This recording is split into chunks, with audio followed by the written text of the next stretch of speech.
حي على الفلاح.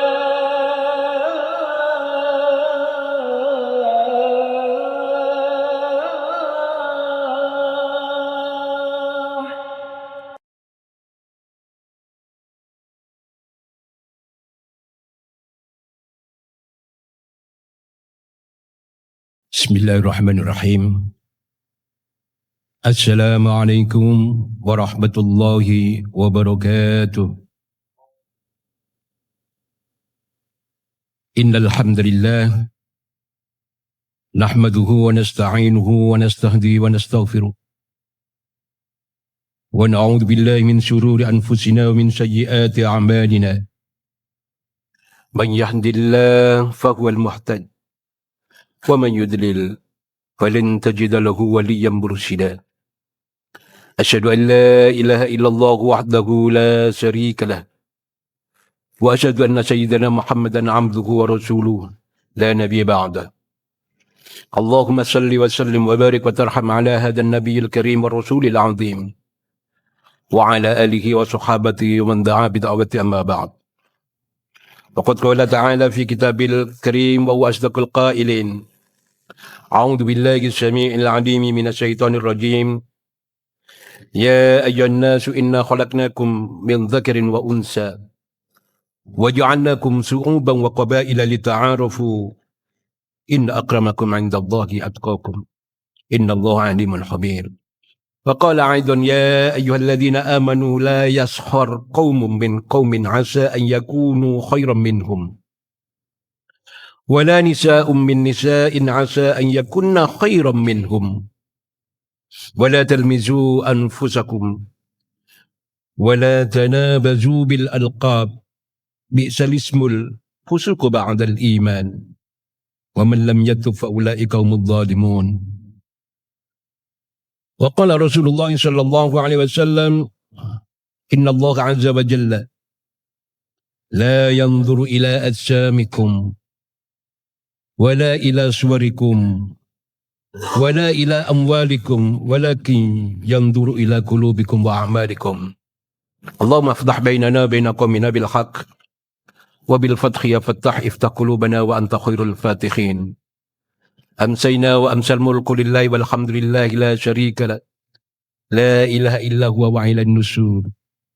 أمسينا على فطرة الإسلام وكلمة الإخلاص وعلى دين نبينا محمد صلى الله عليه وسلم وعلى ملة إبراهيم حنيفا مسلما وما كان minal musyrikin. Para bapak ibu, saudara-saudara sekalian, jamaah Masjid Al-Falah rahimakumullah. Syukur alhamdulillah, marilah kita haturkan kehadirat Allah Subhanahu wa taala atas segala nikmat dan karunia yang diberikan kepada kita sehingga kita diberi kemampuan oleh Allah Subhanahu wa taala untuk tetap istiqamah menjalankan syariat-syariatnya dengan baik, dan mudah-mudahan Allah Subhanahu wa taala memberikan keberkahan kepada kehidupan kita, terutama terhindar dari perilaku-perilaku yang merugikan. Malam ini kita akan membahas satu tema yang cukup penting untuk jadi renungan. Di era digital ini seringkali terjadi. Tema yang akan kita bahas pada malam hari ini adalah bagaimana mensikapi bullying atau sukhriyah. Di dalam bahasa sehari-hari kita adalah perundungan, khususnya di kalangan dunia remaja. Para jamaah ikhwatul iman rahimakumullah, marilah kajian kita pada hari ini kita awali dengan bersama-sama membaca basmalah. Bismillahirrahmanirrahim. Para jamaah, bullying atau perundungan di dalam bahasa Arab populernya adalah sukhriyah, adalah satu tindakan agresif yang disengaja dan dilakukan oleh pihak-pihak tertentu, dan itu berulang untuk kemudian menyakiti orang lain. Biasanya perundungan atau bullying atau sukhriya ini bisa terjadi secara fisik. Jadi yang dirundung objeknya adalah fisiknya. Jadi mereka memperolok-olok, kemudian memancing-mancing kemarahan secara fisik. Ataupun juga bisa secara verbal dengan kata-kata. Ejekan, olokan, bulian, penghinaan, penistaan. Atau secara sosial. Menjatuhkan marwah, martabat, harga diri bagi seseorang yang dirundung, dibuli atau mengalami sukhriya ini, baik di dunia nyata, realitas kehidupan kita, ataupun di dunia maya. Para jemaah, narasi tentang sukhriya ini, bullying ini seringkali menggambarkan dampak ekses, akibat-akibat negatif terhadap kesehatan fisik, mental, emosional, maupun sosial bagi korbannya. Termasuk perasaan tidak nyaman, tidak aman, mengalami rendah diri, dan berujung orang yang mengalami perundungan ini dihinggapi semacam sakit psikologis yang namanya inferiority syndrome. Rendah diri, merasa ketakutan, merasa tidak punya harga diri. Para jamaah, fenomena bullying ini bisa terjadi di mana saja. Di mana saja. Bisa di sekolah. Bisa di lingkungan tempat tinggal, di dalam komunitas, di pasar, di pusat-pusat perbelanjaan, di rumah pun bisa terjadi. Dan bahkan di dalam sejarah kenabian, pernah ini terjadi perundungan yang kemudian dampaknya seorang nabi akan dibunuh secara sadis oleh saudara-saudaranya. Termasuk juga di pesantren. Dan ini terjadi di masyarakat secara luas. Dan fenomena terkini, perundungan itu juga terjadi di media sosial. Yang disebut sebagai cyberbullying. Ma'asyiral muslimin rahimakumullah. Bullying ini sangat buruk dampaknya. Hal ini dikarenakan karena dapat mempengaruhi psikis dari korban bullying itu. Sehingga kemudian mereka tidak bisa menikmati hidup dengan baik, merasa tidak aman, merasa tidak nyaman, merasa harga dirinya dicapek-capek, apalagi kemudian kalau perundungan itu di-shoot, difoto, di video, dan diedarkan di media sosial. Dan ini menjadi ejekan bagi kawan-kawannya, tidak ada di dalam kampung. Tidak hanya di lingkungan masyarakat, tetapi bisa diakses oleh orang seluruh dunia. Para jamaah, sejatinya Islam, agama yang kita cintai ini, tidak mentolerir segala bentuk perundungan. Tidak mentolerir segala bentuk bullying atau sukhriya ini. Tetapi justru sebaliknya Islam mengajarkan kepada kita untuk menjaga nama baik. Menghormati orang-orang yang lebih muda, menghormati orang-orang yang lebih tua, menghormati harkat dan martabat seseorang. Dan di dalam Islam juga mengajarkan yang namanya tasamuh. Dalam bahasa Indonesia, walaupun maknanya tidak begitu mirip dan presisi, biasanya diartikan dengan toleransi. saling menghormati, saling menghargai, sepakat dan setuju di dalam perbedaan yang ada, tidak mendramatisir perbedaan itu, dan kemudian menjaga marwah, harkat, dan martabat. Itu dalam Islam. Diajarkan tentang toleransi, diajarkan tentang menghormati, menghargai, menjaga marwah, harga diri orang-orang yang ada di sekitar kita. Itu yang diajarkan Islam, tasamuh, toleransi. Ma'asyiral muslimin rahimakumullah, ikhwatal iman yang dimuliakan Allah. Fenomena bullying ini kini menjadi salah satu wajah kelam kehidupan anak-anak remaja di Indonesia. Bahwa di tengah, di balik perkembangan ilmu pengetahuan dan teknologi,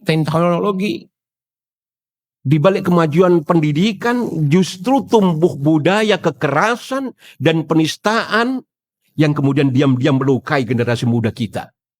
Anak-anak muda, remaja kita, baik secara fisik, baik secara psikis, secara sosial, maupun secara digital.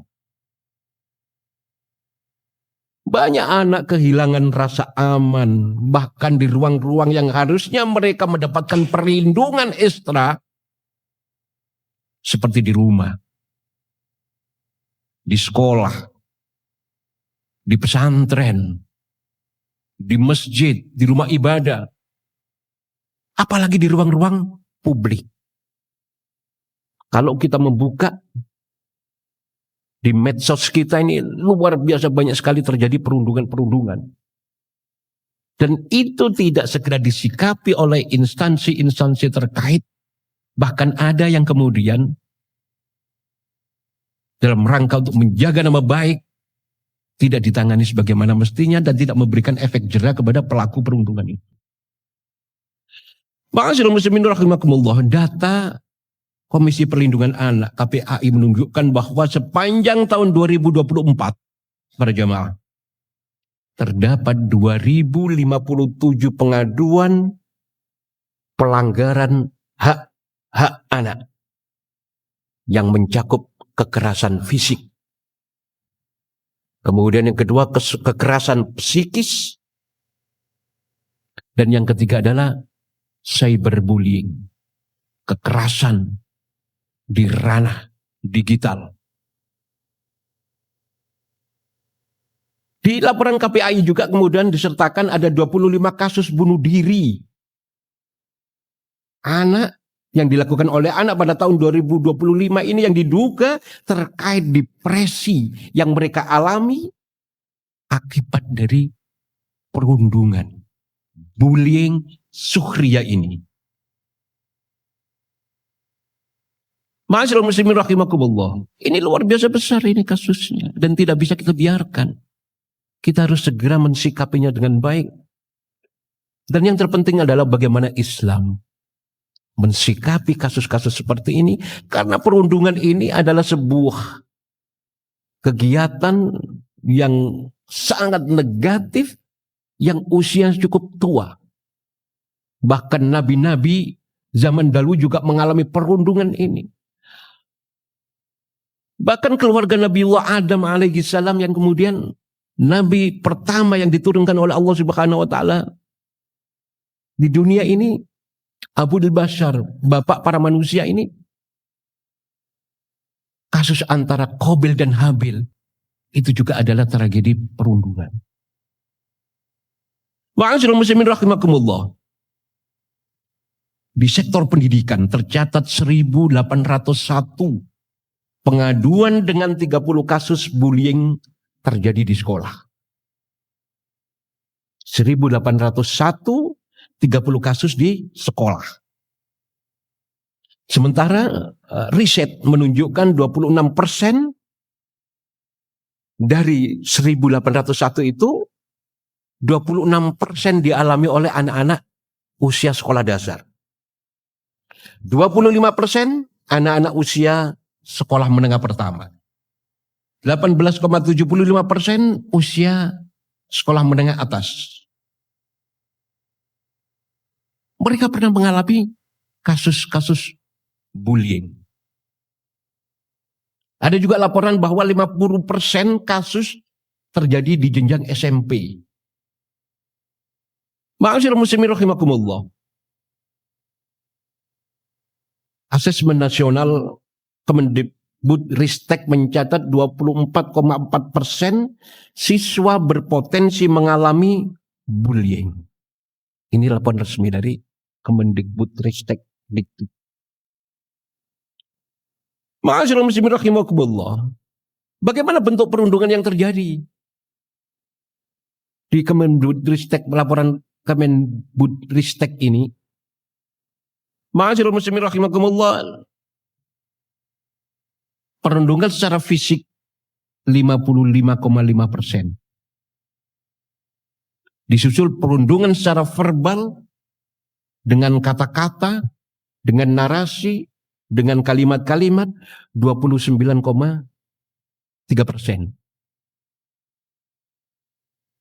Dan kemudian cyberbullying yang melonjak lebih dari 100% pada awal 2024. Jadi akhir-akhir ini paling tidak 2-3 tahun ini trennya semakin melonjak terjadinya perundungan ini. Ada beberapa kasus yang cukup viral untuk bisa menggambarkan fenomena, dan ini seperti gunung es. Di atasnya nilainya seperti itu trennya, tetapi kemudian di bawahnya bisa jadi lebih besar. Misalnya yang terjadi di SMPN 8 Depok, kemudian SMP Blora, dan yang kemudian sangat memiriskan adalah di Seman, Sekolah Menengah Atas Negeri 72 Jakarta, dan kemudian sampai terjadi ledakan bom, memperlihatkan bahwa perundungan bukan sekedar kenakalan remaja biasa, melainkan ini masuk di wilayah-wilayah masuk kategori krisis sosial yang mengancam masa depan anak-anak Indonesia. Ma'asyiral muslimin rahimakumullah. Akar masalahnya terletak pada lingkungan sosial yang kemudian semakin hari tidak kondusif, semakin memburuk. Banyak kemudian juga keluarga yang mengalami disharmoni di dalam kehidupan kesehariannya. Orang tua sibuk melakukan aktivitas keseharian di luar rumah. Ayah bekerja, ibu bekerja, atau beraktivitas di luar, menjadi sosialita. Kemudian komunikasi dengan keluarga semakin menurun. Intensitas kebersamaan di dalam mencurahkan perhatian dan kasih sayang semakin berkurang antara orang tua dengan anak-anaknya. Kemudian ini menyebabkan anak kehilangan figur pengasuh, pendidik yang penuh dengan kasih sayang di rumah. Anak kehilangan figur role model, anak kehilangan figur uswah dari kedua orang tuanya. Sehingga kemudian dampaknya mereka mencari pelarian di luar rumah. Sementara di luaran sana semakin tidak ramah dengan anak-anak. Ruang sosial mereka seringkali justru bersifat toksik, memberikan racun-racun pemikiran, memberikan contoh-contoh yang tidak baik, tidak kondusif untuk meningkatkan kualitas iman, kualitas takwa, dan meningkatkan kualitas akhlakul karimah, dan tidak mensupport tumbuhnya perilaku yang baik. Dan ini bisa terjadi di dunia nyata maupun di dunia maya. Ma'asyiral muslimin rahimakumullah. Ada juga perilaku-perilaku yang kemudian menormalisasi ejekan, kekerasan, dan konten-konten yang merendahkan. Normalisasi kejahatan. menormalisasi pelecehan, penistaan. Dan itu terjadi, ma'asyiral muslimin rahimakumullah. Konten-konten yang merendahkan kemudian diupload di dalam media sosial kita itu demi untuk memperoleh apa? Perhatian publik. Menjadi bahan tertawaan, menjadi bahan candaan yang kemudian mengasihkan, seru. Maupun untuk mengumpulkan like, subscribe, ataupun share ke kawan-kawan untuk menyampaikan perundungan ini sebagai bentuk kelucuan-kelucuan. Sementara bagi mereka ini adalah lucu, tapi bagi orang yang mengalami perundungan ini mengalami trauma yang luar biasa. Ma'asyiral muslimin rahimakumullah. Nilai moral melemah, empati menurun, kekerasan dianggap sesuatu yang wajar dan biasa. Regulasi serta institusi yang mestinya bertanggung jawab terhadap pendidikan seringkali terlambat mengantisipasi dan memberikan perlindungan kepada korban dengan alasan macam-macam, menjaga nama baik, membangun kebersamaan, kerukunan, tanpa memperhatikan dampak psikis yang dialami oleh korban. Dan korban distigma sebagai orang yang lemah, orang yang tidak punya bargaining position. Sementara lembaga menutupi demi image dan citra. Ketika tidak ada sanksi yang kemudian memberikan efek jerah kepada pelaku perundungan ini, ma'asyiral muslimin rahimakumullah, bullying akan selalu terjadi. Dan ini bisa terjadi terulang-ulang, menggerus rasa aman, memberus kenyamanan, dan kemudian meruntuhkan nilai-nilai kemanusiaan di lingkungan anak-anak Indonesia. Ma'asyiral muslimin rahimakumullah. Itu yang terjadi, fenomena-fenomena aktual yang ada di tengah-tengah kita. Sekarang coba kita salami dulu. Apa sih bullying itu? Kenapa kemudian tiba-tiba menjadi fenomena dan gejala masif yang terjadi di negeri kita ini? Para jamaah, kata bullying itu berasal dari bahasa Inggris, bull. Bull itu adalah sapi jantan. Kalau sapi betina, cow. Sehingga kemudian kalau putra-putri kita minum susu sapi betina, itu namanya den cow, bukan den bull. Nah, bull ini adalah sapi jantan yang biasanya digunakan untuk lomba kerapan sapi. Atau disebut banteng yang biasanya digunakan untuk bisa diadu, dipakai untuk dengan apa itu? Matador itu. Disakiti fisiknya, ditombak, dikasih warna merah, terus kemudian diejek sampai dia marah. Jadi bull itu diartikan sebagai sapi jantan atau banteng yang suka dijadikan sebagai objek permainan. Disakiti, dibangkitkan kemarahannya, kemudian karena marah, karena dia kesakitan, kemudian menanduk siapapun secara emosional, dan itu dibuat permainan. Coba bayangkan, itu banteng bisa marah sampai disakiti, sampai kemudian bantengnya meninggal. Dan ini diberlakukan untuk manusia, anak-anak kita. Bahkan tidak jarang orang-orang yang sudah berusia pun juga melakukan bullying ini. Ma'asyiral muslimin rahimakumullah, itu sejarahnya bullying itu. Karena perilaku bullying terjadi di berbagai tempat. Mulai di lingkungan pendidikan atau sekolah. Kemudian di tempat kerja, tempat kita mencari nafkah. Di lingkungan perkampungan, perumahan, tempat bermain, bahkan di rumah atau tempat ibadah.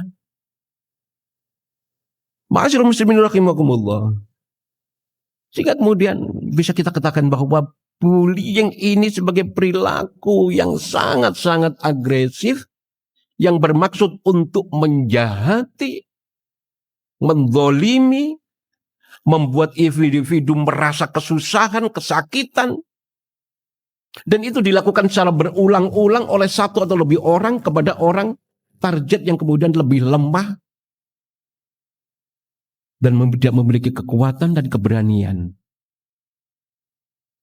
Biasanya berkelompok. Kalau satu orang itu melawan 181 barangkali yang dibully ini berani melawan. Tapi kalau orang banyak, ma'asyiral muslimin rahimakumullah. Bullying secara umum itu diartikan penindasan, pengucilan, pemalakan, pembegalan. Yang mungkin dulu ketika kita kuliah, itu ada perpeloncoan. Ya. Dan itu formal dilakukan, dianggap biasa. Sejak zaman dulu. Hari ini dampaknya lebih signifikan karena di dunia digital itu. Yang kedua, bullying diartikan sebagai sikap mengejek, menghina, mengancam, memukul, mencuri. Dan serangan secara langsung yang dilakukan oleh seorang terhadap korban. Ada soft bullying, ada hard bullying. Ma'asyiral muslimin rahimakumullah. Bagaimana Islam kemudian membahas bagaimana bullying di dalam dunia Islam. Di dalam Islam, ma'asyiral muslimin rahimakumullah, bullying ada sejak zaman dahulu. Sejak zaman Nabi Adam, zaman Nabi Nuh, zaman Nabi Ibrahim, zaman Nabi Ismail, zaman Nabi Yusuf, Nabi Zakaria, Nabi Yahya, semuanya korban bullying, termasuk Rasulullah Muhammad SAW, termasuk para dai-dai kita, ulama-ulama kita ini. Sekarang mengalami bullying, dan itu luar biasa. Dan itu dianggap sebagai hal-hal yang wajar. Ma'asyiral muslimin rahimakumullah. Bagaimana kemudian Nabi Yusuf alaihissalam mengalami bullying yang dilakukan oleh saudara-saudaranya, sebagaimana Al-Quran menggambarkan dengan jelas. Kenapa mengalami bullying? Ini berawal dari kecemburuan kakak-kakak Nabiullah Yusuf alaihissalam. Karena ayah mereka, Nabi Yakub, lebih menyayangi Yusuf dan adiknya Bunyamin. Kenapa lebih menyayangi? Karena kakak-kakaknya sudah dewasa. 10 kakaknya itu. 2 adiknya ini karena istri yang keempat dari Nabi Yakub ini, namanya Rohila, punya anak namanya Yusuf dan Bunyamin. Dia masih anak-anak, kakaknya sudah dewasa. Dan Nabiullah Yakub mencintai, sangat dekat dengan duanya ini karena memang masih kecil. Tetapi kemudian saudara-saudaranya itu kemudian iri dengan kedekatan Nabi Yakub kepada Yusuf dan Bunyamin. Kenapa Nabi Yakub lebih dekat dengan anaknya? Satu, mereka masih kecil, masih anak-anak. Dan yang kedua, Yusuf dan Bunyamin ini sudah ditinggal mati oleh ibunya. Sehingga kemudian diperhatikan oleh Nabi Yakub alaihi wassalam. Namun ma'asyiral muslimin rahimakumullah, perlakuan spesial Nabi Yakub kepada Yusuf membuat mereka dengki. Dan ini tidak lahir kedengkian itu, tetapi kemudian dikompori oleh syaitan, iblis la'natullah alaih. Kemudian mereka berkumpul merencanakan sesuatu untuk kemudian mencelakakan Yusuf. Apalagi ketika Yusuf menceritakan, ya abati inni arafil manami. Oh bukan. Ya abati inni ra'aitu akhadha 'ashara kawkaban wasyamsa wal qamara ra'aituhum li sajidin. Wahai ayahku, sesungguhnya aku bermimpi bahwa ada 11 bintang, bulan dan matahari, semuanya menyembah kepadaku, sujud kepadaku. Dan Nabi Yakub sangat faham makna mimpi itu karena beliau adalah seorang nabi. Itu adalah tafsirnya, takwilnya adalah bahwa 11 bintang itu adalah saudara-saudaranya. Bulan dan matahari itu adalah ayah dan ibunya. kelak dia akan bersujud kepada Nabi Yusuf. Itu ramalan, dan ini didengar oleh saudara-saudaranya. Maka timbul kedengkian. Sujud di sini bukan sujud ta'abbud, sujud ibadah, tapi sujud at-tawadhu ikraman bifadili Yusuf. Sebagaimana sujud para malaikat yang ada di surga bersujud kepada Adam. Bukan sujud menyembah kepada Adam, tapi sujud tawadhu ikraman bifadili Adam.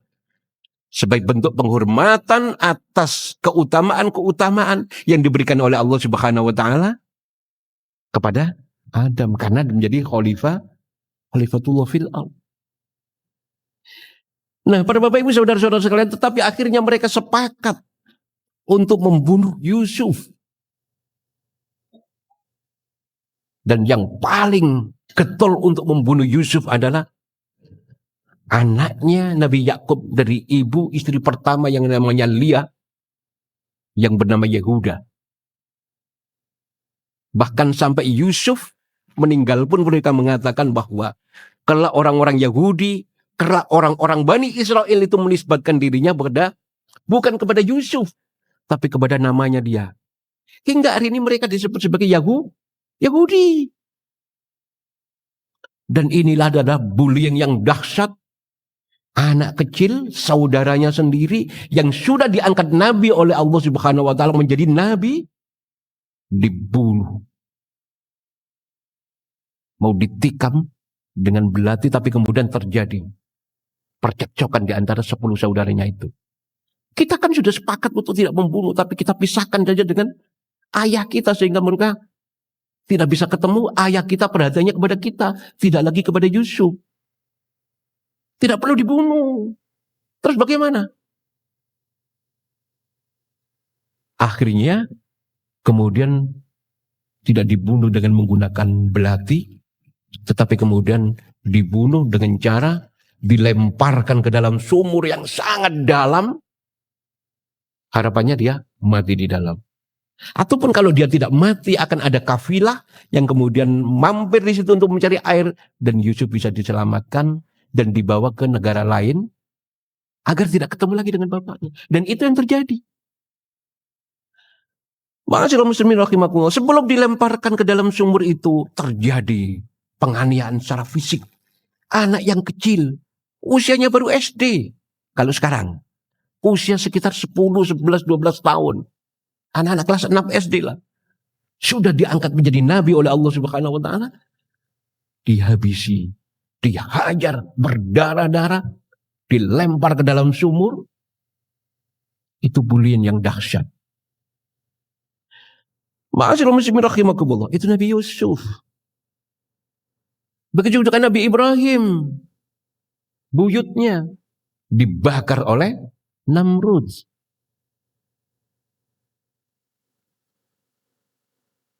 Ma'asyiral muslimin rahimakumullah. Ada nabi lain, Nabi Nuh juga dibully ketika perintah Allah untuk membuat perahu. Dibully habis-habisan. Termasuk nabi-nabi kalangan Bani Israel yang lain. Nabi Zakaria. Panjenengan tahu bagaimana Nabi Zakaria diperlakukan oleh orang-orang Bani Israel itu? Bagaimana bentuk bulinya? Jadi pembuli paling keras itu adalah Bani Israel. Mulai zaman para nabi.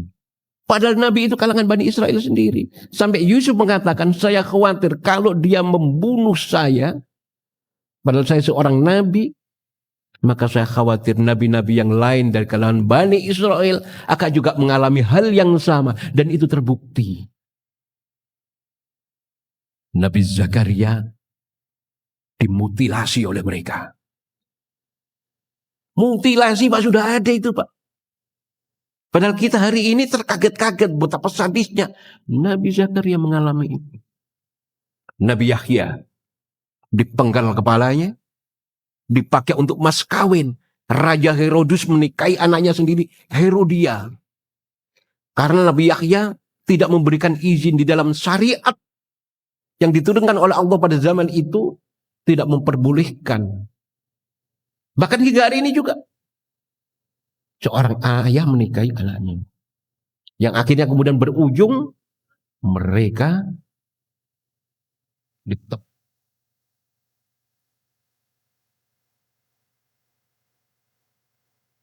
Yang dalam bahasa Islam, yang di dalam orang-orang Nasrani menyebutnya John Sang Pembaptis. Karena Nabi Yahya ini masih sepupu kalau tidak salah dengan Nabi Isa alaihissalam. Nabi Isa juga dibunuh juga, tetapi diselamatkan oleh Allah Subhanahu wa Ta'ala, akan disalib. Apa hukuman salib itu? Hukuman salib itu hukuman yang sangat keji, Pak.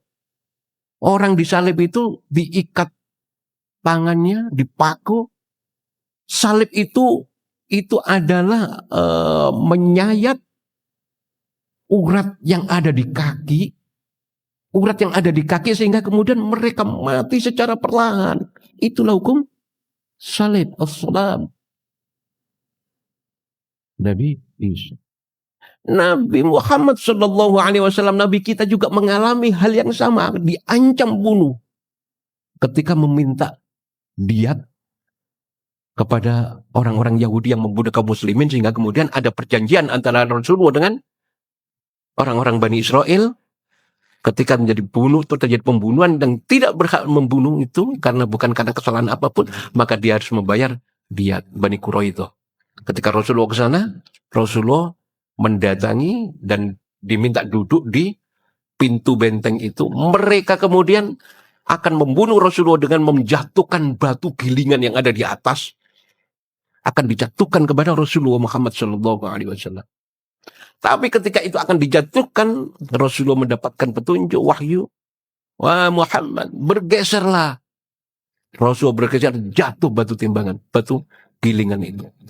Dan ini ditulis dengan cantik oleh Syekh Sofiyur Rahman Al-Mubarakpur di dalam kitab Sirah Nabawiyah Ar-Rahiqil Mahtum yang ditulis oleh Syekh Sofiyur Rahman Al-Mubarakpur. Apakah sudah selesai? Enggak. Ketika perang Khaybar, Rasulullah kemudian mendatangi orang-orang Yahudi di Khaybar, benteng yang terbesar, paling besar di Madinah. Dan kemudian mereka dikalahkan, sehingga kemudian mereka diusir oleh Rasulullah SAW keluar dari Madinah. Dan pada saat itu Rasulullah menyelenggarakan jamuan makan dengan para sahabat-sahabatnya. Ada seorang Yahudi perempuan juru masak yang dia sudah menjadi muslimah. Dia sudah menjadi muslimah. Pada saat Rasulullah mau memberikan jamuan makan kepada para sahabat-sahabatnya, kemudian dimasak. Si Zainab bertanya, apakah kesukaan Rasulullah? Rasulullah suka daging domba. Daging sebelah mana yang paling disukai Rasulullah? Karena memang dia tukang masak, sehingga ditunjukkan sama sahabat-sahabat. Rasulullah suka di paha belakang. Nah, saat itu kemudian sama Zainab disuntik racun, dimasak, dibakar mungkin, disajikan kepada Rasul dan para sahabat-sahabatnya. Ketika Rasulullah makan, langsung mendapat informasi dari Jibril, ya Muhammad, muntahkan, karena sudah mengandung racun. Dimuntahkan oleh Rasulullah Muhammad SAW lagi hingga Nabi Muhammad selamat. Tetapi para sahabat beberapa yang meninggal. Sehingga kemudian Zainab dikisos karena menyebabkan sahabat-sahabat meninggal. Dan ini Syekh Sofiyur Rahman Al-Mubarakpur menggambarkan dengan cantik. Setelah Rasulullah diracun itu, kemudian Rasulullah masih merasakan sisa-sisanya. Sehingga kemudian ketika Rasulullah akan meninggal itu merasakan betul sakitnya. Padahal sudah dimuntahkan. Ini bullying yang dilakukan oleh mereka orang-orang Bani Israel. Ma'asyiral muslimin rahimakumullah. Bagaimana kemudian Al-Quran berbicara tentang bullying ini? Ya ayyuhalladzina amanu la yaskhur qawm min qawmin asa an yakun khairan minhum wala nisa'un min nisa'in asa an yakunna khairan minkum wala talmizu anfusakum wala tanabazu bil alqab bisal ismul fusuq ba'dal iman wa man lam yatub wa ulaika humul zalimun. Allah Subhanahu wa taala menjelaskan di dalam surat Al-Hujurat 11 ini, wahai orang-orang yang beriman, La yaskhor qaum. Janganlah sekumpulan laki-laki merendahkan sekumpulan laki-laki yang lain. Yaskhor itu yang menyebab, itulah ada bully. Sehingga kemudian bully yang disebut sukhriya dari kalimat horkom ini. Boleh jadi yang ditertawakan itu lebih baik daripada mereka. Dan janganlah pula sekumpulan perempuan merendahkan kumpulan perempuan lainnya. Boleh jadi yang direndahkan itu lebih baik. Dan janganlah suka mencela dirimu sendiri. Dan jangan memanggil dengan gelaran-gelaran yang mengandung ejekan. Memberikan gelar, memberikan sebutan-sebutan yang kemudian membuat mereka yang diberi sebutan itu malu. Dan ini banyak terjadi di tengah-tengah kita. Dan itu kita anggap biasa saja. Bahkan dijadikan sebagai bahan-bahan lucu-lucuan. Seburuk-buruk panggilan adalah panggilan yang buruk sesudah iman. Barang siapa yang kemudian tidak bertobat, maka mereka itulah orang-orang yang zalim. Ma'asyiral muslimin rahimakumullah. Mudah-mudahan kita, keluarga kita, anak-anak kita, istri kita, masyarakat kita diselamatkan oleh Allah Subhanahu wa taala.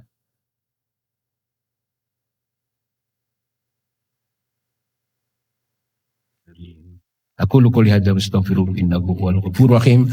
Mohon maaf atas segala khilaf. Assalamualaikum warahmatullahi wabarakatuh.